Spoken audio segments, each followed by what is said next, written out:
இதாங்க நம்ம ரொம்ப நாள் எதிர்பார்த்துட்டு இருந்த நாளும் வந்துருச்சு. மே 7ஆம் தேதி, அதாவது இன்னைக்கு காலையில 1:44 மணிக்கு இந்தியா ஆபரேஷன் சிந்துருங்கிற பேர்ல மேசிவ் ஸ்ட்ரைக்கை லான்ச் பண்ணியிருக்கு. அதுவும் பாகிஸ்தான்லையும், பாகிஸ்தான் ஆக்குபைடு காஷ்மீர்லையும்.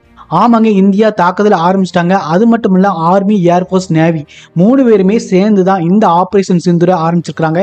ஏர்போர்ஸ் தான் முதல்ல தொடங்குச்சு. Air to ground missiles launch பண்ணி பாகிஸ்தான்ல சில முக்கியமான இடங்களை குறி வச்சிருக்காங்க.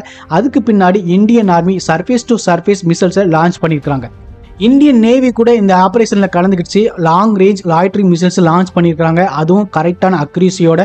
இந்த 3 போர்ஸ் சேர்ந்து பண்ணியிருக்கிற இந்த அட்டாக்கு பேர் தான் ஆபரேஷன் சிந்தூர். பகல்காம்ல நடந்த பயங்கர தாக்குதல்ல சாதாரண மக்களை அந்த அளவுக்கு கொடூரமா தீவிரவாதிகள் சுட்டு கொன்னாங்க. அது மட்டும் இல்ல, ஒரே குடும்பத்தில் இருக்கிற ஆண்களை டார்கெட் பண்ணி சுட்டு கொன்னாங்க. இதுக்கு தான் இந்தியா கொஞ்சம் கூட டைம் வேஸ்ட் பண்ணாம பிளான் பண்ணி அடிச்சிருக்காங்க. இதுல தீவிரவாதிகள் இருக்கிற இடங்களை அடிச்சு தரமட்டம் பண்ணியிருக்கிறாங்க. இதுல மொத்தம் 9 இடங்களை சரியா குறி வச்சு தாக்கியிருக்கிறாங்க. இதுல நல்லா பார்த்தோம்னா பாகிஸ்தான் மிலிட்டரியை இந்தியா தாக்கவே இல்லை. இப்பவும் பாகிஸ்தான் என்ன சொல்லுதுன்னா, பகல்காம் தாக்குதலுக்கும் எங்களுக்கும் சம்பந்தம் இல்லை, தீவிரவாதிகளுக்கு நாங்க சப்போர்ட் பண்ணல சொல்றாங்க. சரி, அப்படி இருந்தா இந்தியா தானே ஆக்ஷன் எடுக்கணும். அதுக்கு தான் இப்படி ஒரு பதில் தாக்குதலை பண்ணியிருக்கு. இந்தியா மொத்தம் 9 இடங்களை தாக்கியிருக்கு. இதுல 5 பாகிஸ்தான்லயும் 4 பாகிஸ்தான் ஆக்கிரமிக்கப்பட்ட காஷ்மீர்லயும் தாக்குதல் நடத்தியிருக்கு. இதுல 9 இடங்கள் என்னன்னா, பகல்பூர், முரிக்கே, டெக்ராகாலன், சைல்கோட், பர்னாலா, கோட்லியில 2 இடங்களையும், முசாஃபராபாத்ல 2 இடங்களையும் தாக்குதல் நடத்தியிருக்காங்க. இந்த இடங்கள் எல்லாமே தீவிரவாதிகள் இருக்கிற இடங்கள் தான். இந்தியா பாகிஸ்தானோட பார்டரை கடக்காம தாக்குதல் பண்ணியிருக்காங்க. அதுலயும் பொறுமையா, பெர்ஃபெக்டா, கரெக்டா லொகேஷன் அடிச்சிருக்காங்க. இப்போ இந்தியா கிட்ட சர்ஃபேஸ் டு சர்ஃபேஸ் மிசைல்ஸ், அதாவது ஒரு நிலப்பரப்புல இருந்து இன்னொரு நிலப்பரப்புக்கு தாக்கக்கூடிய ஏவுகணைகளும் இந்தியா கிட்ட இருக்குது.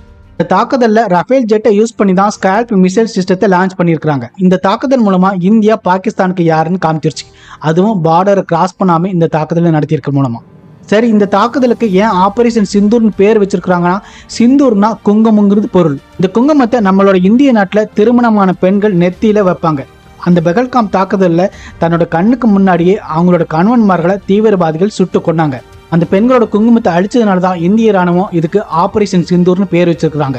இந்திய ராணுவம் வெளியிட்ட ஆபரேஷன் சிந்தூர்ங்கிற இமேஜ்ல ஓ மட்டும் கொஞ்சம் பெருசா இருக்கும். அதுலயும் அந்த ஓ ஒரு கிண்ணத்துல குங்குமம் இருக்கிற மாதிரி இருக்கும். சரி, இப்ப இந்தியா தாக்குதல் ஆரம்பிச்சிருச்சு. இப்ப பாகிஸ்தான் என்ன பதில் கொடுக்க போகுதுன்னு இனிமேதான் தெரியும்.